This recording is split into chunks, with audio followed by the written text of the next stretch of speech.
ஒரு கதையை சொல்லட்டுமா?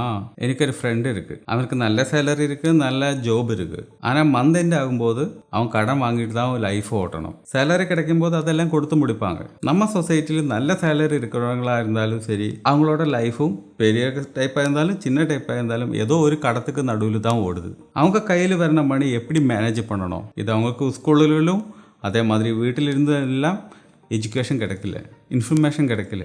அவங்களே தப்பு சொல்ல முடியாது, அவங்களுக்கும் தெரியாது. ஒருவேளை அதான் இருக்கலாம் ரீசன். ஸோ நம்ம கைக்குள்ளே வந்த பணம் எந்த விதமான அக்கௌண்ட்டிலேக்கு நம்ம ஸ்ப்ளிட் பண்ணணும், மாற்றி வைக்கணும். அதுதான் நம்ம இந்த வீடியோவில் டீட்டெயிலாக கற்றுக்க போகிறோம். ஃபஸ்ட் அக்கௌண்ட் இல்லைன்னா ஃபண்டு ரிட்டையர்மெண்ட் ஃபண்டு.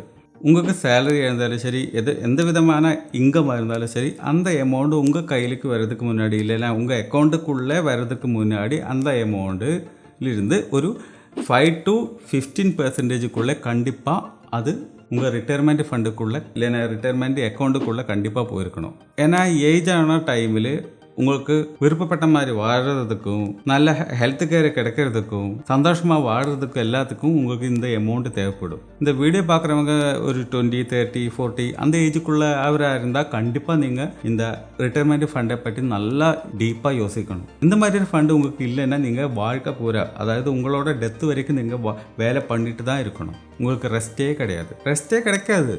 அது மட்டும் இல்லை, நீங்கள் ஃப்யூச்சரில் ஒரு பெரிய ரிஸ்க் இருக்குன்னா ஒரு பிஸ்னஸுக்குள்ளே போனாலும் ஒரு பெரிய இன்வெஸ்ட்மெண்ட் பண்ணால் கூட உங்கள் லைஃப் மொத்தமாக கீழே போனாலும் உங்கள்கிட்ட 10 பைசா இல்லைன்னா கூட உங்களுக்கு ஈஸியாக ஹாப்பியாக வாழ முடியும். ஏன்னா உங்களுக்கு அந்த ரிட்டையர்மெண்ட் ஃபண்டு இருக்குது. செகண்ட் அக்கௌண்ட் இல்லைன்னா second fund normal salary account சொல்லலாம், நார்மல் அக்கௌண்ட்டுன்னு கூட சொல்லலாம். இதோட மீனிங் என்னென்னா உங்களுக்கு நிறைய இடத்துல இருந்து கேஷ் வர்றதுக்கு வாய்ப்பு இருக்குது. பிஸ்னஸாக இருந்தால் பிஸ்னஸ், ஃப்ரீலான்ஸாக இருந்தால் ஃப்ரீலான்ஸ், சேலரியாக இருந்தால் சேலரி, எங்கேருந்து வந்தாலும் சரி அது வர்றதும் போகிறதும் இன்கம் அண்ட் எக்ஸ்பென்ஸ் எல்லாம் மெயின்டைன் பண்ணுறது இந்த அக்கௌண்ட் வச்சு தான். இதுதான் நார்மல் அக்கௌண்ட். அது செலவுக்காக இருந்தாலும் சரி, இன்வெஸ்ட்மெண்ட்டுக்காக இருந்தாலும் சரி, இந்த அக்கௌண்ட்டில் இருந்து தான் கேஷ் வரணும் போகணும். மூணாவது அக்கௌண்ட் நெசசிட்டிஸ் அக்கௌண்ட்.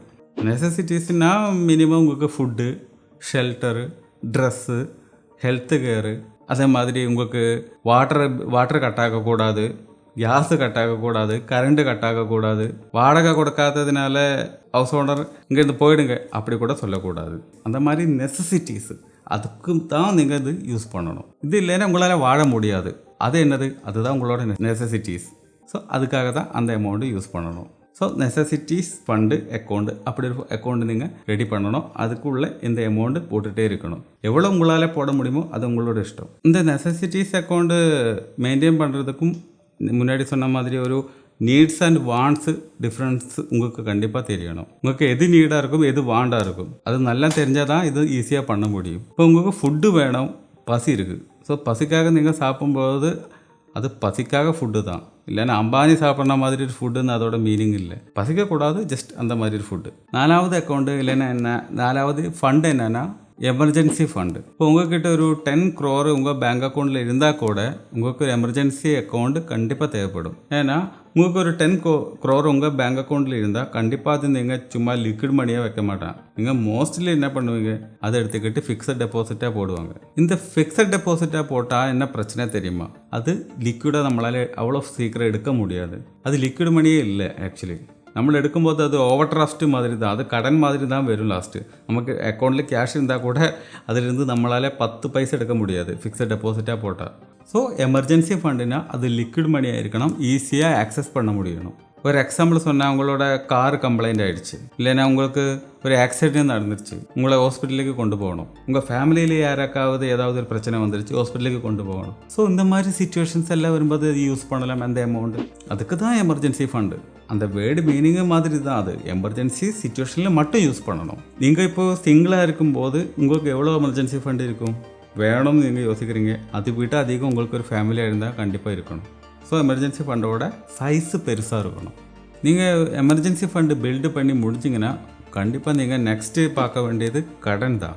எப்படி கடன் கொடுத்து இருக்கணும், கட்ட வேண்டிய கடன் எப்படி டிலே பண்ணாமல் ஃபாஸ்ட்டாக கொடுத்து இருக்கலாம். கடன் கொடுத்து முடிக்கிறதுக்கு 2 மெத்தடு இருக்குது. ஒன்று snowball method, 2 avalanche method. Snowball மெத்தடுனா அது இப்போ இந்த கடன் எவ்வளோ இருக்கும், நிறைய டைப்பு கடன் இருக்குது. இப்போ வீடு loan, car loan, education loan, credit card loan, personal loan, அப்படி ஏகப்பட்ட டைப்பு லோன்ஸ் இருக்குல்ல.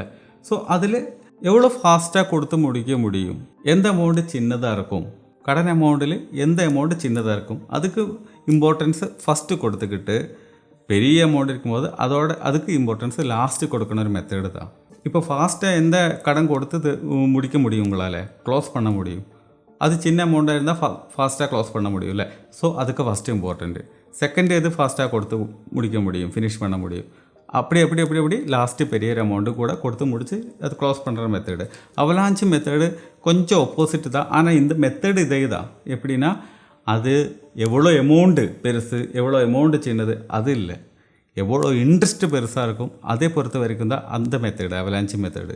அப்படின்னா பெரிய இன்ட்ரெஸ்ட்டு எந்த கடனில் வருது. ஃபார் எக்ஸாம்பிள் சொன்னால் கிரெடிட் கார்டு அமௌண்ட்டு அது டியூ டேட்டுக்கு அப்புறம் போனால் அதோட இன்ட்ரெஸ்ட் ரேட்டு கண்டிப்பாக 30% மேலே கண்டிப்பாக வரும்ல. ஸோ அதோட இன்ட்ரெஸ்ட் ரேட்டு விட பெருசாக வேறு ஒரு கடனும் இருக்காது, வாய்ப்பு இல்லை.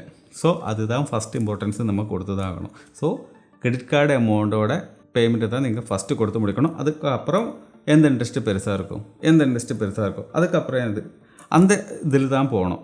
எது கம்மியாக இருக்குமோ அது லாஸ்ட்டு கொடுத்து முடிக்கணும். எந்த இன்ட்ரெஸ்ட்டு அதிகம் இருக்குமோ அந்த கடன் ஃபஸ்ட்டு கொடுத்து முடிக்கணும். ஸோ இந்த 2 மெத்தடு இருக்குது, snowball avalanche method.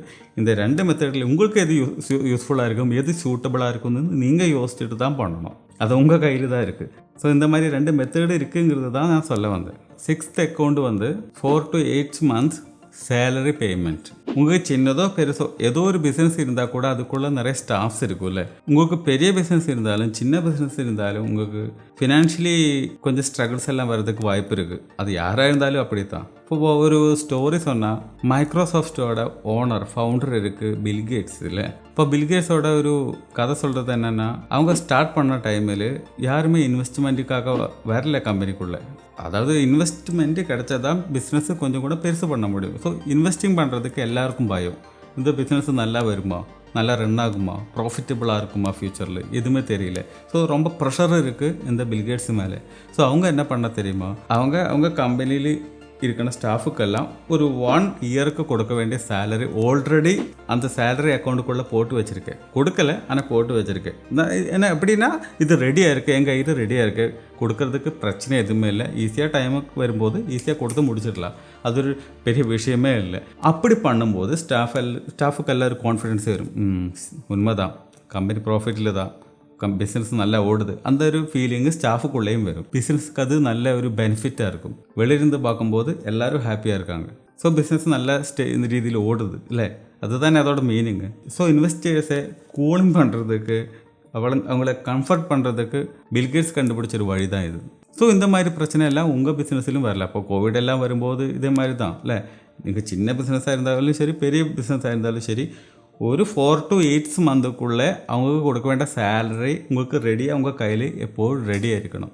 Always it must be ready. இப்போ எந்த பிரச்சனை வந்தாலும் உங்களுக்கு அப்போ பிஸ்னஸ் அவ்வளோ பிரச்சனையாக பாதிக்காது, அது உங்களை எஃபெக்ட் ஆகாது. ஆனால் ஆல்ரெடி உங்களுக்கு இந்த அமௌண்ட் ரெடியாக இருக்குது. ஸோ பிஸ்னஸ் ஒரு மந்த் கொஞ்சம் கீழே வந்தாலும் பிரச்சனை இல்லை, நெக்ஸ்ட் மந்த் உங்களுக்கு அது ரெடி பண்ணி எடுக்கலாம். உங்களுக்கு டென்ஷனே இல்லாமல் வாழ முடியும். அந்த ஸ்டாஃபுக்கும் அதே மாதிரி டென்ஷனே இல்லாமல் வாழ முடியும். உங்கள் கையிலேருந்து கேஷ் கொடுக்குற மாதிரி இருக்கும் நீங்கள் சேலரி கொடுக்கும்போது. ஆக்சுவலி நீங்கள் அந்த அமௌண்ட் அங்கே ரெடி பண்ணி வச்சதுனால உங்களுக்கு டென்ஷன் இல்லாமல் வாழலாம். ஆனால் அவங்களோட சைட்லேருந்து பார்க்கும்போது நீங்கள் கையிலிருந்து கொடுக்குறது, நீங்கள் கேஷ் பாக்கெட்லேருந்து எடுத்து கொடுக்குற மாதிரியே இருக்கும். ஸோ அவங்களுக்கு அந்த ஒரு டெடிக்கேஷன் கொஞ்சம் அதிகம் இருக்கும். ஏன்னா இந்த மாதிரி எல்லாம் ஆர்டர் பண்ணுறாங்க, ஒர்க் இல்லை பிஸ்னஸ் இல்லை சொல்லிக்கிட்டு நம்ம சேலரி கம்மி பண்ணுறதுக்காக ட்ரை பண்ணவே இல்லை ஓனர். சரியான போஸ் இல்லை, அந்த மாதிரி ஒரு ஃபீலிங் கூட அவங்களுக்கு கிடைக்கும். 7வது ஃபண்டு இன்வெஸ்ட்மெண்ட் ஃபண்டு. இந்த இடத்துல தான் உங்கள் மணி உங்களுக்காக ஒர்க் பண்ண போகிறாங்க. இதுக்கு முன்னாடி சொன்னதில் எல்லாம் நீங்கள் எந்த அக்கௌண்ட்டில் எந்த பேங்கில் போட்டால் கூட அதோட இன்ட்ரெஸ்ட் எல்லாம் அவ்வளோ சின்ன அமௌண்ட்டாக இருக்கும், சின்ன லெவலில் தான் இருக்கும். ஆனால் நீங்கள் இன்வெஸ்ட்மெண்ட் பண்ணிங்கன்னா அதோட இன்ட்ரெஸ்ட்டு இல்லைன்னா அதோட ரிட்டர்னு உங்கள் பேங்கில் போடுறத விட டபுளோ த்ரிபிளோ அதுக்கு மேலேயோ கிடைக்கிறதுக்கு வாய்ப்பு இருக்குது.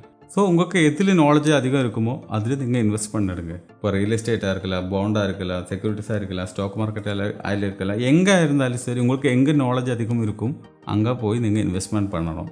தெரியாத இடத்துல போய் இன்வெஸ்ட்மெண்ட் பண்ணவே கூடாது.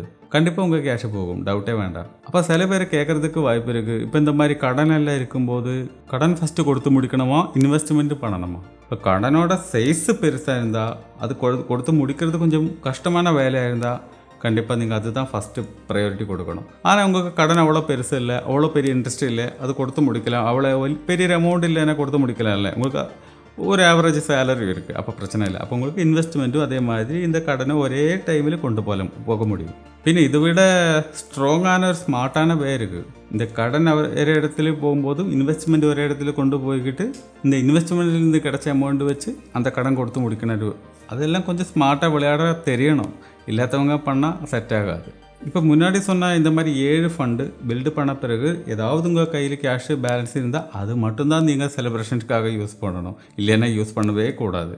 ஏன்னா இந்த 7 ஃபண்டு நீங்கள் கண்டிப்பாக பில்டு பண்ணணும். இந்த 7 ஃபண்டுக்குள்ளே உங்கள் கண்டிப்பாக அமௌண்ட் போகணும். உங்கள் இன்கம் அங்கே தான் ஸ்ப்ளிட் பண்ணி போகணும். அப்போ தான் உங்களால் நிம்மதியாக சந்தோஷமாக ஃப்யூச்சரில் வாழ முடியும். அப்போ நீங்கள் ஒரு கொஸ்டின் கேட்குறதுக்கு வாய்ப்பு இருக்குது. என்ன, இவ்வளோ அக்கௌண்ட்டுக்கெல்லாம் இல்லைன்னா இவ்வளோ ஃபண்டெல்லாம் பில்டு பண்ணணும்னா நம்ம சேலரி பத்தாதே. சேலரி பத்தலைன்னா நீங்கள் என்ன பண்ணணும், சேலரி இன்க்ரீஸ் பண்ணுறதுக்காக வழி பார்க்கணும். எதுக்கு இதே கம்பெனியில் சின்ன அமௌண்ட்டுக்கு சின்ன சேலரிக்கு நீங்கள் அங்கேயே எதுக்கு வேலை பண்ணணும்? ஓகே, உங்களுக்கு அந்த வேலை இல்லைன்னா வேறு வேலை பண்ண தெரியாது, அந்த சேலரி கிடச்சிதான் உங்கள் ஃபேமிலியெல்லாம் ஓடுது. அப்படின்னா நீங்கள் பண்ண வேண்டிய வேலை என்ன, பார்ட் டைமாக வேறு ஏதாவது ஒரு வேலை கண்டுபிடிக்கணும். இல்லைன்னா ஃப்ரீலான்ஸாக வேறொரு வேலை சைடாக கண்டுபிடிக்கணும். ஏதோ ஒரு சைடு ஹசில்ஸ் பண்ணி உங்கள் இன்கம் நீங்கள் இன்க்ரீஸ் பண்ணணும். ஐயோ, என்னால் இந்த மாதிரி ஃபண்டெல்லாம் பில்டு பண்ண முடியாது, எனக்கு கிடைக்கிற சேலரி அவ்வளோ சின்ன அமௌண்ட்டு தான். அது ஒரு ஆன்சரே இல்லை, அது ஒரு எக்ஸ்கியூஸே இல்லை.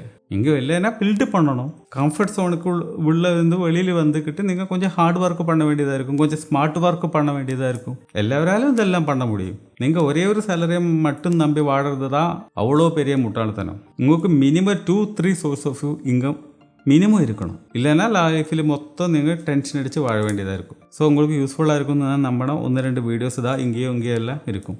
இன்ட்ரெஸ்டிங் தான் பார்த்துடுங்க. அப்போ நெக்ஸ்ட் வீடியோவில் பார்க்கலாம். பாய்.